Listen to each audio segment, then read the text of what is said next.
Call me right now, please. So today we have a drill that kind of simulates a scenario where our defense gets a ball on the ground. We pick it up under goal line extended and get immediate pressure from a couple attackmen. And we have to kind of figure out how we can get this ball up and out.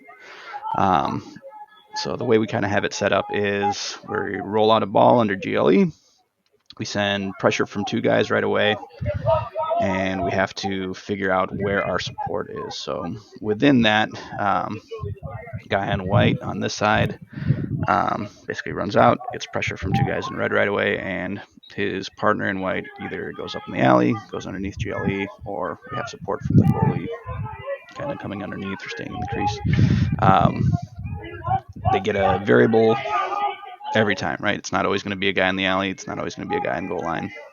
We're not always calling for the ball at home, so it makes him have to think about where he has to go, and it forces him to figure out, am I punching out towards the goal line? Do I have to big turn? Do I have time to, use my feet to create more space? You're going to see kind of variable amounts of pressure here on this side, and they tend to kind of, give them a little bit more space before they give them pressure. On this side, you'll notice that they kind of give them pressure a little bit more, right off the ground ball.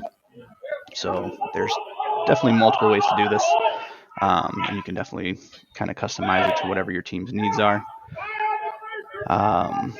If your team tends to try to get it out to a midi and he kind of follows out wherever the ground ball is, you can definitely do that.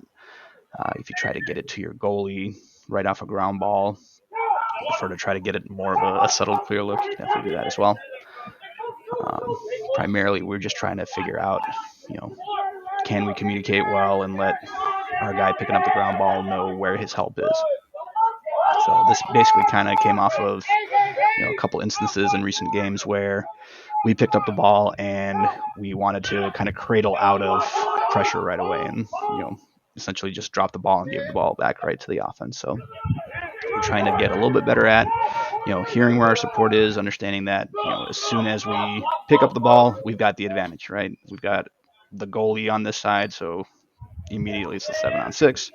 If we pick up a double team, right, that means there's two guys open. So hearing that we have support, understanding that as soon as we pick up the ball, we should start to get into our clear formation. The over should realistically, if we're thinking well, should start to develop. Home should start to develop. We should start having guys upfield. We should start having what we call our turbo look, where our midfielders starting to get in the box and trying to get open.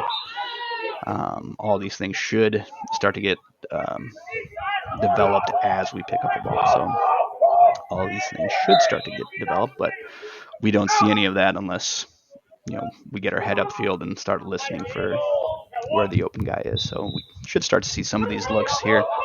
But biggest thing is we pick up a ball, get our head upfield, punch out away from wherever the ride is, and get our hands free as well. So you should be seeing some of the variable looks here. And you'll sort of notice if we start to do too much with it, start to try to cradle through both defenders, a little bit less success than if we punch our hands out and try to get our hands free for that pass.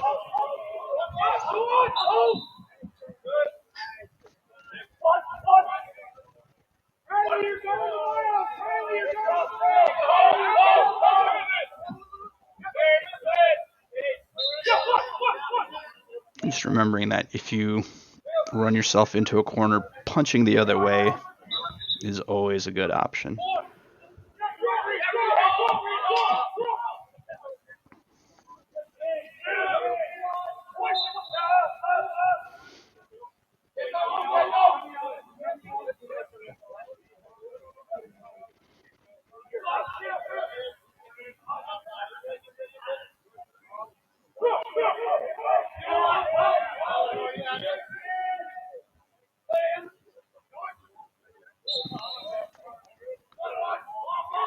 Punching away from that pressure, right? And then just making sure you don't turn back into where that pressure is. But yeah, again, this is corner GBs, another pretty basic drill to work on a relatively specific scenario, but you can do this and customize it any way you need to work on a multiple amount of things. Yeah, thank you. Like and subscribe, all that fun stuff. Thanks again.